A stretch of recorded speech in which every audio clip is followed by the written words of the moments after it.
Good evening, YouTube. So, the wife and I just got back from having a couple of beers.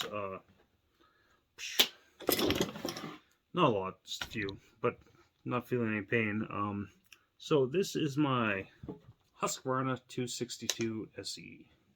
The fuck did that come from? Anyways, so this saw's been a bit of a. I got this saw free from Evan out in Ontario, and it just is a parts saw. I decided, whatever, work on it. So the cylinder it had some aluminum transfer in it, and the piston, after I took it apart, it has some scoring. You can probably see that. It's not horrible, actually.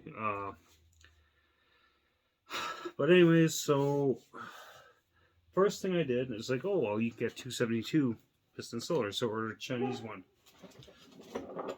So I ordered one, and it came with the really shitty intake manifold. Had air leaks like you would not believe. I could not deal with it. Fucking air leaks, blah blah blah, whatever. So took that off. Evan recommended getting if I wanted to replace that scored piston, get a piston for a 268 XP. Okay, so I got one. I ordered one from AliExpress. This piston right here. Put it all together. There's a video of, I posted a short today of it cutting again. It cut, and then she seized. And then that was the exhaust side of the piston. I'm like, what the fuck? So there's still a little bit of aluminum transfer that was in here. I got most of it at the time. And, but yeah, it seized. So I was like, oh fuck, what the hell? So I decided to, took that apart. I was not too happy at the time. I decided to try the 272 side again. So tightening it up, the cheap Chinese bolts it came with, one, I don't know if you can see that right there, one snapped off right in the, right there. So at that point, I threw this all in a box. That was probably a month and a half ago. So, I'm not dealing with this shit right now. Let's see where it goes. But here we are again, and I posted a video on how this piston, the diameter is, I guess 0.15 millimeter larger than this one. And that's the problem, because once this expanded from the heat, it just seized. Like, the cylinder's fine. Cylinder's fine. It was just, this was heating up and then started transferring aluminum. So what the plan is, I'm going to use the 266 cylinder, the original 266 piston. I'm going to take the ring off that one. It's probably a little better. I'm going to clean this up slightly, clean this up a little more, and put it together. And I actually think it'll just run perfect. That's my hope. Yeah. Because I really want this to be an operational saw, because the 266, it's on XP, it's an SE, but basically the same thing. Yeah, I really want this to work well. Okay, so yeah, I'm gonna stop the video. I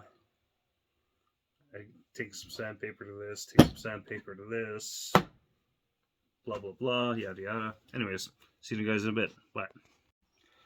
Okay, so I'm just putting the jug back on. I'm actually using a base gasket, which I just want this thing to run, and run well. I'll worry about doing other things to it later. That's the way I'm looking at it right now. So I even tried using the ring that came with that aftermarket piston. This ring was too big. It would not. I could have file fitted to work, but I decided just to use the ring that this saw came with.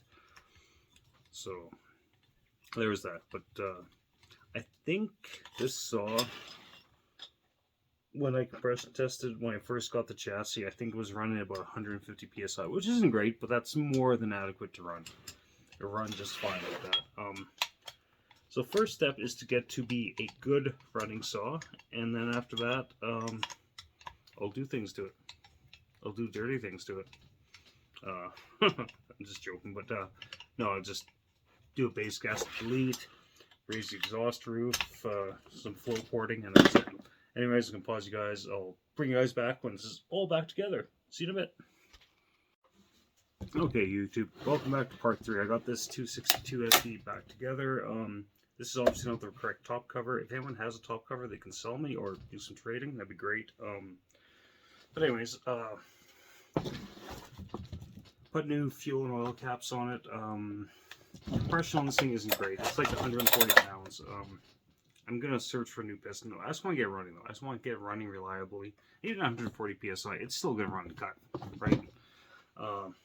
It's a Chinese clutch cover chain brake, which works sometimes. That does work. Anyways, so yeah,